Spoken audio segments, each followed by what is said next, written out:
Hello and welcome back to my channel Anurag law classes. और आज ही हमारा सेकंड लेक्चर है। ये हमारा सेकंड लेक्चर है ह्यूमन रिसोर्स मैनेजमेंट के ऊपर। अगर आपको मेरी वीडियो अच्छी लगे तो आप इसे लाइक कर सकते हैं, चैनल को सब्सक्राइब कर सकते हैं। मेरे चैनल का नाम है अनुराग लॉ क्लासेस। आइए शुरू करते हैं वीडियो। तो हमारा पहला टॉपिक आता है आज, changing roles of HR due to technology. तो एचआर जो है बहुत ज़्यादा चेंज हो रहा है क्योंकि टेक्नोलॉजी आजकल बहुत ज़्यादा एडवांस होती जा रही है। तो इसकी वजह से क्या क्या रोल्स जो हैं चेंज हो गए हैं टेक्नोलॉजी की वजह से, वो पढ़ लेते हैं। तो पहला जो रोल है वो है ऑटोमेशन। तो ऑटोमेशन हो गया है बहुत ज़्यादा, हर चीज़ में ऑटोमेशन हो गया है, हर चीज़ ऑटोमेटिकली पूरी कर दी जाती है। तो इस वजह से क्या होता है कि स्ट्रीमलाइन हो जाते हैं एडमिनिस्ट्रेटिव टास्क जैसे कि पेरोल हो गया या फिर बेनिफिट्स हो गए, या फिर और भी बहुत सी चीज़ें होती हैं जो कि स्ट्रीमलाइन कर देती है टेक्नोलॉजी। स्ट्रीमलाइन का मतलब होता है कि बहुत ही आसान कर देती है उस काम को। नेक्स्ट है डेटा एनालिटिक्स। तो डेटा एनालिटिक्स क्या है, इसमें यूज़ किया जाता है डेटा को जिसकी वजह से इन्फॉर्म डिसीजन ले सकें हम रिक्रूटमेंट के ऊपर, परफॉर्मेंस के ऊपर, या फिर वर्कफोर्स प्लानिंग के ऊपर भी हम क्या है इन्फॉर्म डिसीजन ले सकें। डेटा एनालिटिक्स में हम डेटा का इस्तेमाल करते हैं और डेटा को एनालाइज करते हैं, और एनालाइज करने के बाद जो हमारे पास इंसाइट्स आते हैं डेटा के बारे में, हम उन इंसाइट्स को लेके इन्फॉर्म डिसीजंस लेते हैं रिक्रूटमेंट से रिलेटेड, परफॉर्मेंस से रिलेटेड, या फिर वर्कफोर्स प्लानिंग से रिलेटेड। नेक्स्ट आता है डिजिटल रिक्रूटमेंट। तो आजकल जैसे कि आपने देखा होगा कि डिजिटली बहुत सारे इंटरव्यू लिए जाते हैं ऑनलाइन तरीके से। तो इसमें क्या है कि ऑनलाइन प्लेटफॉर्म्स पे बहुत सारे इंटरव्यूज लिए जाते हैं जिसकी वजह से एफिशिएंट हो जाता है कैंडिडेट की सोर्सिंग और सिलेक्शन प्रोसेस। नेक्स्ट आता है हमारा एम्प्लॉय एंगेजमेंट। तो एम्प्लॉय का एंगेजमेंट भी बहुत ज़्यादा एनहेंस हो जाता है। इसमें दे रखा है कि हम इसमें जो है एनहेंस हो जाता है कम्युनिकेशन और फीडबैक, क्योंकि हम डिजिटल प्लेटफॉर्म्स जो हैं, डिजिटल प्लेटफॉर्म बहुत ज़्यादा ईजी कर दिया है इन्होंने हमें, हमारा कम्युनिकेशन, और ऐप्स ने भी बहुत, मोबाइल ऐप्स ने भी बहुत ज़्यादा ईजी कर दिया है कम्युनिकेशन, जिसकी वजह से एम्प्लॉय का एंगेजमेंट जो है बिजनेस के अंदर वो ज़्यादा बढ़ जाता है। अब हमारा लास्ट टॉपिक आता है लर्निंग एंड डेवलपमेंट। तो इसमें लर्निंग एंड डेवलपमेंट की जाती है, इसमें इम्प्लीमेंट करी जाती है ऑनलाइन ट्रेनिंग जो कि कंटिन्यूस स्किल डेवलपमेंट के लिए बहुत ज़्यादा ज़रूरी होती है, और ये अलाइन करती है ऑर्गेनाइजेशन के गोल्स को भी। अब आगे पढ़ लेते हैं। आगे है कि linkage between HRM and TQM. TQM होता है total quality management and productivity. तो हम लिंक बनाते हैं ह्यूमन रिसोर्स मैनेजमेंट में, टोटल क्वालिटी मैनेजमेंट में और प्रोडक्टिविटी में भी। तो पहला है क्वालिटी वर्कफोर्स। तो एचआरएम जो है ये इंश्योर करता है कि जो हमारी रिक्रूटमेंट हुई है, ट्रेनिंग हुई है, या फिर जो डेवलपमेंट हुई है एम्प्लॉयज़ की, वो अच्छे तरीके से हो, और ये कंट्रीब्यूट करती है टीक्यूएम के प्रिंसिपल्स को भी। नेक्स्ट हमारा आता है ट्रेनिंग एंड स्किल डेवलपमेंट। तो एचआरएम जो होता है ये फॉस्टर करता है कि एक कल्चर को फॉस्टर करता है कि कंटिन्यूस इम्प्रूवमेंट होती रहनी चाहिए एम्प्लॉयज़ के बीच में। तो ये हम ट्रेनिंग प्रोग्राम्स के थ्रू भी कर सकते हैं, और इसकी वजह से जो है एनहेंस हो जाते हैं, ट्रेनिंग प्रोग्राम्स की वजह से जो है एनहेंस हो जाते हैं एम्प्लॉयज़ के स्किल को, जो कि टीक्यूएम प्रैक्टिस के लिए बहुत ज़्यादा अच्छी होती हैं, क्योंकि इसमें नॉलेज रिलेटेड प्रैक्टिसेस ज़्यादा करी जाती हैं टीक्यूएम में। नेक्स्ट हमारा आता है परफॉर्मेंस मैनेजमेंट। तो परफॉर्मेंस मैनेजमेंट की वजह से एचआरएम जो है अलाइन कर देता है परफॉर्मेंस अप्रेजल सिस्टम को, जो कि टीक्यूएम गोल्स के साथ अलाइन होती है, और ये एम्फेसाइज करता है कि क्वालिटी मैट्रिक्स जो है वो मीट हो, और स्टैंडर्ड जो है एम्प्लॉय के वैल्यूएशन का वो भी अच्छे तरीके से हो। नेक्स्ट हम पढ़ लेते हैं एम्प्लॉय इन्वॉल्वमेंट। तो एम्प्लॉय का इन्वॉल्वमेंट बहुत ज़्यादा बढ़ जाता है, तो एचआरएम जो है ये प्रमोट करता है एम्प्लॉय के पार्टिसिपेशन को, और टीक्यूएम के द्वारा जो इनिशिएटिव्स लिए जाते हैं उसमें भी ये बहुत प्रमोट करता है एम्प्लॉयज़ के पार्टिसिपेशन को। ये एनकरेज करता है कि एम्प्लॉयज़ जो है सजेशन दें, और प्रोसेस इम्प्रूवमेंट के लिए या फिर क्वालिटी एनहेंसमेंट के लिए। लास्ट हमारा पॉइंट आता है प्रोडक्टिविटी एनहेंसमेंट। तो एचआरएम जो है ये सपोर्ट करता है टीक्यूएम को ऑप्टिमाइज कर, और एचआरएम जो है ये सपोर्ट करता है टीक्यूएम को वर्क फोर्स को ऑप्टिमाइज करके, प्रोडक्टिविटी को ऑप्टिमाइज करके, और एफिशिएंट रिसोर्स का एलोकेशन करके, मोटिवेशन करके, recognition of quality driven achievements. तो ये रिकॉग्नाइज करता है कि क्वालिटी ड्रिवन अचीवमेंट जो है ये उनको रिकॉग्नाइज करता है। आगे पढ़ लेते हैं अब हम। तो हमारा नेक्स्ट टॉपिक आता है जॉब एनालिसिस। तो जॉब एनालिसिस जो है ये एक प्रोसेस होता है जो कि सिस्टमेटिकली हम गैदर करते हैं इंफॉर्मेशन को कलेक्ट करते हैं हम, जो कि जॉब की ड्यूटीज के बारे में होता है, जॉब की रिस्पॉन्सिबिलिटीज के बारे में होता है, और जॉब की रिक्वायरमेंट्स के बारे में भी होता है। इसका जो मेथड है वो पढ़ लेते हैं। तो ये इन्वॉल्व करता है उस मेथड को, जैसे कि इंटरव्यू हो गए, क्वेश्चनरीज हो गई, बहुत सारे क्वेश्चनरीज होते हैं, एक मतलब एक पर्चा होता है उसमें बहुत सारे क्वेश्चंस लिखे हुए होते हैं और हमें उनके आंसर करने होते हैं, इसे क्वेश्चनरीज कहते हैं। और ऑब्जर्वेशन करी जाती है, कलेक्शन ऑफ डेट कि ताकि हम जो है डेटा कलेक्ट कर सकें, और जो जो कलेक्ट किया हुआ डेटा है ये सुपरवाइजर और एम्प्लॉय दोनों से हम कलेक्ट कर लेते हैं। अब इसका पर्पस देख लेते हैं जॉब एनालिसिस का। तो ये डिफाइनिंग जॉब रोल्स, तो ये हेल्प करता है कि जॉब रोल्स को हम अच्छे से डिफाइन कर सकें, परफॉर्मेंस के स्टैंडर्ड को सेट कर सकें कि क्या क्या स्टैंडर्ड होने चाहिए परफॉर्मेंस के, और डिटरमाइन कर सकें कि जॉब की रिक्वायरमेंट्स क्या होंगी, जो कि रिक्रूटमेंट और ट्रेनिंग के दौरान पे हम बता देते हैं। जॉब की जॉब की रिक्वायरमेंट्स क्या होंगी रिक्रूटमेंट एंड ट्रेनिंग के टाइम पे। अब नेक्स्ट आता है आउटपुट्स। तो आउटपुट्स में देखे जाते हैं कि जो रिजल्ट होते हैं, जैसे कि टास्क या रिस्पॉन्सिबिलिटीज हो गए, इसमें जो जॉब डिस्क्रिप्शंस में जो रिजल्ट दे रखे होते हैं उन्हें आउटपुट्स कहा गया है। तो इसमें टास्क और रिस्पॉन्सिबिलिटीज देखी जाती है और जॉब की स्पेसिफिकेशंस देखी जाती है, जैसे कि स्किल, क्वालिफिकेशन और एक्सपीरियंस। अब इसके यूजेस देख लेते हैं जॉब एनालिसिस का। तो ये एसेंशियल होता है एचआर प्लानिंग में, रिक्रूटमेंट में भी बहुत एसेंशियल होता है, परफॉर्मेंस इवेल्युएशन में भी बहुत ज़्यादा हेल्पफुल होता है जॉब एनालिसिस, और ये लीगल और रेगुलेटरी रिक्वायरमेंट पूरी हो रही हैं या नहीं उसके लिए भी बहुत ज़्यादा हेल्पफुल होता है। अब नेक्स्ट पढ़ लेते हैं जॉब डिज़ाइन। तो जॉब डिज़ाइन जो है ये रेफर करता है कि हम जॉब को किस तरीके से डिज़ाइन करें ताकि एम्प्लॉय की जो प्रोडक्टिविटी है उसे हम ज़्यादा से ज़्यादा कर सकें, और एम्प्लॉय के सेटिस्फेक्शन को भी हम ज़्यादा से ज़्यादा बढ़ा सकें। नेक्स्ट इसमें एलिमेंट्स देख लेते हैं। तो ये उन टास्क को इन्वॉल्व करता है, रिस्पॉन्सिबिलिटीज को इन्वॉल्व करता है, मेथड को इन्वॉल्व करता है, और रिलेशनशिप और क्वालिफिकेशन को भी इन्वॉल्व करता है जो कि जॉब के लिए ज़रूरी होते हैं। अब इसका ऑब्जेक्टिव पढ़ लेते हैं। तो ये एम करता है कि जॉब में एफिशिएंसी जो है इंक्रीज हो, जॉब सेटिस्फेक्शन ज़्यादा हो, एम्प्लॉयज़ के अंदर मोटिवेशन बना रहे, और ओवरऑल ऑर्गेनाइजेशन की परफॉर्मेंस भी ज़्यादा रहे। इसकी अप्रोचेस देख लेते हैं। तो ये जो है अप्रोच किया जा सकता है जॉब रोटेशन के थ्रू, जॉब एनरिचमेंट के थ्रू भी ये अप्रोच किया जा सकता है, और जॉब जॉब सिंप्लीफिकेशन और जॉब क्राफ्टिंग के थ्रू भी अप्रोच किया जा सकता है। इसमें कुछ कंसिडरेशन होती हैं, जैसे कि इसमें देखे जाते हैं कि ऑर्गेनाइजेशन का गोल क्या क्या है, एम्प्लॉयज़ के पास कितने स्किल हैं, ऑटोनॉमी क्या है मार्केट में, और फीडबैक मैकेनिज्म्स को भी इसमें बहुत ज़्यादा कंसीडर किया जाता है। और उसमें बहुत सारे फैक्टर्स देखे जाते हैं जो कि मीनिंगफुल और फुलफिल हों जॉब रोल्स के लिए। आगे पढ़ते हैं। आगे है हमारा ह्यूमन रिसोर्स प्लानिंग।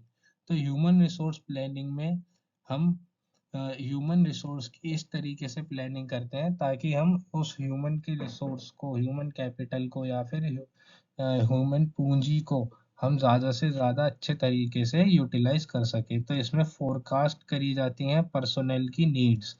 तो ह्यूमन रिसोर्स प्लानिंग जो है ये प्रिडिक्ट करता है फ्यूचर वर्कफोर्स रिक्वायरमेंट्स क्या होंगी, जो कि ऑर्गेनाइजेशन गोल और स्ट्रेटेजिक प्लान्स के ऊपर बेस्ड होती हैं। नेक्स्ट है हमारा आइडेंटिफाइंग स्किल गैप, कि स्किल में क्या क्या गैप आ रहे हैं ये आइडेंटिफाई करता है।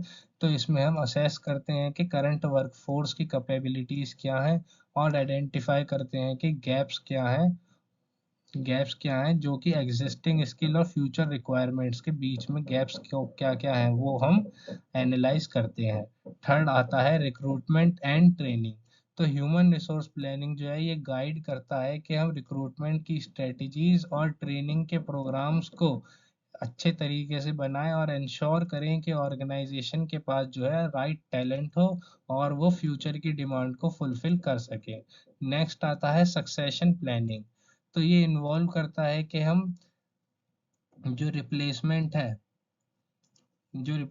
है ये उसके लिए हमें प्रिपेयर करता है कि हम जो पर्सोनेल होगा उसकी जगह किस पर्सन को लाएं जिसकी वजह से डेवलपमेंट और प्रमोशन हो इंटरनल टैलेंट का। अब लास्ट पॉइंट आता है अडेप्टिंग टू चेंज। तो ह्यूमन रिसोर्स प्लानिंग जो है ये बहुत ही डायनेमिक होता है और ये एडजस्ट होता है बिजनेस एनवायरनमेंट के चेंजेस के अकॉर्डिंग। तो इसकी वजह से जो है ऑर्गेनाइजेशन जो है एजाइल रहता है, फ्लेक्सिबल रहता है और कॉम्पिटिटिव भी रहता है। अब नेक्स्ट पढ़ लेते हैं। नेक्स्ट है हमारा method for demand forecasting and man power planning. तो इसमें मेथड्स पढ़ लेते हैं। तो पहला मेथड है कि ट्रेंड एनालिसिस। तो इसमें जो है एग्जामिन किया जाता है हिस्टोरिकल डाटा को, ट्रेंड को, जिसकी वजह से हम फ्यूचर की मैन पावर नीड को प्रिडिक्ट कर सकें, जो कि पास्ट पैटर्न ऑफ ग्रोथ या डिक्लाइन पे बेस्ड होता है। सेकंड आता है एक्सपर्ट जजमेंट। तो ये इन्वॉल्व करता है कि हम इंसाइट्स को कलेक्ट करें और ओपिनियंस को गैदर करें सीनियर मैनेजर से या फिर इंडस्ट्री एक्सपर्ट से या फिर स्टेक होल्डर से भी हम गैदर कर सकते हैं, जो कि फ्यूचर वर्क फोर्स की रिक्वायरमेंट के लिए हेल्पफुल होता है। थर्ड पॉइंट आता है वर्क लोड एनालिसिस। तो ये एस्टिमेट करता है कि फ्यूचर मैन पावर की नीड्स क्या होगी और ये करंट वर्कलोड को एनालाइज करके बताता है कि फ्यूचर की मैन पावर नीड्स क्या होगी और ये स्टाफ की रिक्रूटमेंट को भी बताता है कि स्टाफिंग की रिक्रूटमेंट क्या क्या होंगी, जो कि चेंजेस के अकॉर्डिंग होती है। चेंजेस के अकॉर्डिंग स्टाफ के अंदर क्या क्या रिक्रूटमेंट हमें लाना चाहिए उसको भी ये बताता है। नेक्स्ट है इकोनॉमिक इंडिकेटर। फोर्थ पॉइंट है इकोनॉमिक इंडिकेटर, जो कि इसमें है कि हम इकोनॉमिक डेटा का भी यूज़ करते हैं, जैसे कि जीडीपी या फिर इंडस्ट्री के फोरकास्ट या फिर मार्केट ट्रेंड्स को भी हम यूज़ करते हैं ताकि हम एंटिसिपेट कर सकें कि मैन पावर की नीड्स क्या होंगी, जो कि इन्फ्लुएंस्ड होती हैं इकोनॉमिक कंडीशन से भी।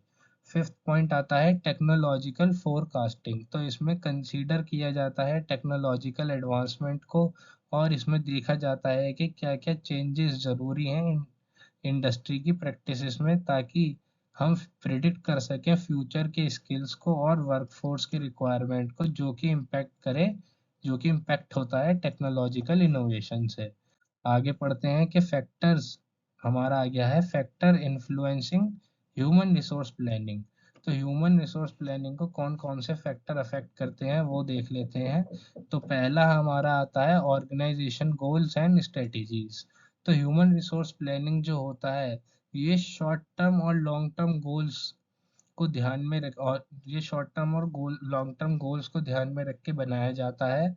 और इसमें जो है एक्सपेंशन प्लान्स भी होते हैं ऑर्गेनाइजेशन का, कि ऑर्गेनाइजेशन को हमें कितना एक्सपेंड करना है, मार्केट की ग्रोथ क्या है, और डाइवर्सिफिकेशन स्ट्रेटजीज भी इसमें होती हैं। नेक्स्ट हमारा आता है लेबर मार्केट कंडीशंस। तो इसमें लेबर मार्केट कंडीशंस में एक्सटर्नल फैक्टर्स देखे जाते हैं, जैसे कि लेबर सप्लाई हो गया, डिमांड हो गया, या फिर स्किल्स की क्या क्या अवेलेबिलिटी है वो देखी जाती है। और इसमें कॉम्पिटिटिव एम्प्लॉयमेंट प्रैक्टिसेस को भी देखा जाता है, जो कि इम्पैक्ट करती है ह्यूमन रिसोर्स प्लानिंग के डिसीजंस को। थर्ड पढ़ लेते हैं टेक्नोलॉजिकल चेंजेस।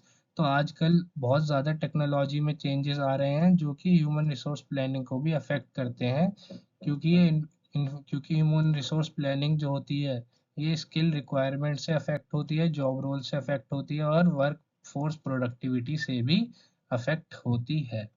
फोर्थ आता है इकोनॉमिक फैक्टर्स। तो इकोनॉमिक कंडीशन जैसे कि जीडीपी ग्रोथ या फिर इन्फ्लेशन रेट्स या फिर इंडस्ट्री में जो ट्रेंड्स चल रहे हैं ये भी ह्यूमन रिसोर्स प्लानिंग को अफेक्ट करते हैं और ये इन्फ्लुएंस करते हैं कि हायरिंग का बजट क्या होगा, वर्क फोर्स प्लानिंग क्या होगी और cost of management strategy, management जो स्ट्रेटेजीज यूज कर रहा है उसकी कॉस्ट क्या होगी।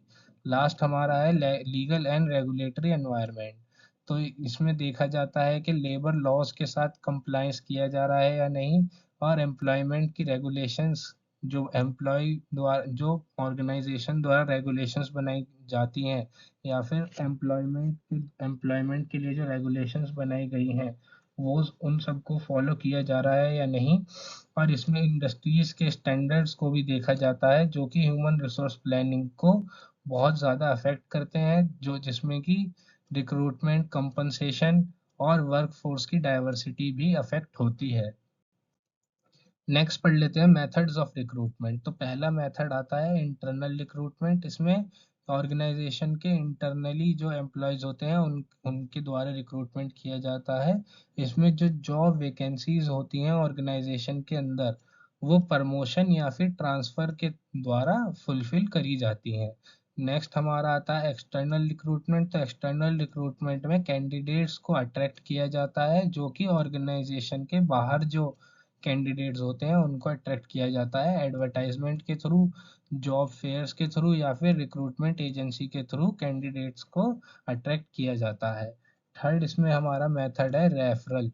तो इसमें एम्प्लॉय रेफरल के द्वारा जो है पोटेंशियल कैंडिडेट्स को देखा जाता है, जो कि रिकमेंडेशंस के ऊपर बेस्ड होते हैं करंट एम्प्लॉय की। हमारा फोर्थ फोर्थ पॉइंट आ जाता है इंटर्नशिप एंड अप्रेंटिस। तो इसमें हायर किए जाते हैं कैंडिडेट्स को जिन्होंने ऑर्गेनाइजेशन के साथ इंटर्नशिप्स करी हैं या फिर अप्रेंटिसशिप करी हैं ऑर्गेनाइजेशन के साथ।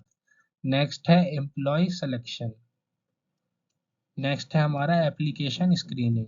तो इसमें रिव्यू करी जाती हैं जॉब एप्लीकेशन और रेज्यूमे को, और फिर शॉर्टलिस्ट किए जाते हैं कैंडिडेट जो कि basic job requirements basic job requirements की रिक्वायरमेंट्स को फुलफिल कर रहे हैं।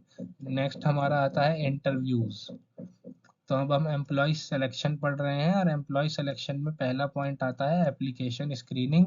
एप्लीकेशन स्क्रीनिंग में हम रिव्यू करते हैं जॉब एप्लीकेशंस को और रेज्यूमेस को, और शॉर्टलिस्ट करते हैं कैंडिडेट्स को जो कि बेसिक जॉब रिक्वायरमेंट्स को फुलफिल करता है। नेक्स्ट हमारा पॉइंट आता है सेकंड इंटरव्यू। तो इसमें इंटरव्यू करे जाते हैं, इसमें स्ट्रक्चर्ड इंटरव्यू करे जाते हैं जो कि असेस करता है कैंडिडेट के स्किल को, एक्सपीरियंस को, और ये देखा जाता है कि कैंडिडेट जो है वो फिट है ऑर्गेनाइजेशन कल्चर के लिए या फिर नहीं। थर्ड इसमें हमारा आता है असेसमेंट सेंटर्स। तो इसमें सिमुलेशंस यूज़ करी जाती हैं, रोल प्ले यूज़ करे जाते हैं और एक्सरसाइज दी जाती हैं ताकि इवेलुएट करा जा सके कैंडिडेट्स की कंपेटेंसीज को और उनके पोटेंशियल को। थर्ड फोर्थ हमारा आता है साइकोमेट्रिक टेस्टिंग। तो इसमें एडमिनिस्टर किए जाते हैं टेस्ट जिसकी वजह से हम कैंडिडेट्स की कॉग्निटिव एबिलिटीज़ को मेजर कर सकते हैं, उनकी पर्सनैलिटी को मेजर कर सकते हैं और उनकी एप्टीट्यूड्स को भी मेजर कर सकते हैं। फिफ्थ हमारा आता है बैकग्राउंड चेक।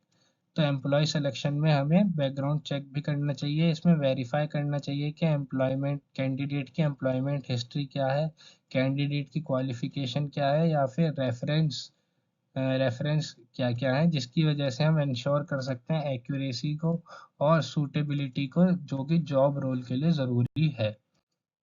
नेक्स्ट है प्रोसेस ऑफ एम्प्लॉय सिलेक्शन। तो प्रोसेस पढ़ लेते हैं। तो सबसे पहला है कि इनिशियल स्क्रीनिंग। तो इसमें रिव्यू करे जाते हैं एप्लीकेशंस और रेज्यूमेस को, और इसमें शॉर्टलिस्ट किया जाता है कैंडिडेट्स को। सेकंड आता है इंटरव्यू। तो इनिशियल स्क्रीनिंग के बाद जो कैंडिडेट सेलेक्ट हो जाते हैं उनका इंटरव्यू होता है।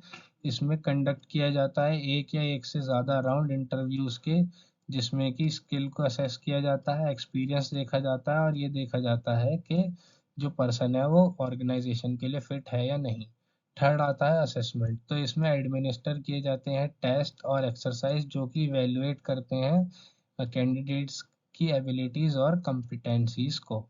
फोर्थ आता है सिलेक्शन डिसीजन। तो इसमें चूज़ किया जाता है सबसे ज़्यादा सूटेबल कैंडिडेट जो होगा वो चूज़ किया जाएगा, और ये इंटरव्यू की परफॉर्मेंस के ऊपर होता है, और इसमें असेसमेंट का जो रिजल्ट होता है उसके ऊपर बेस्ड होता है, और रेफरेंस के ऊपर भी ये बेस्ड होता है। फिफ्थ पॉइंट आता है ऑफर एंड ऑन बोर्डिंग।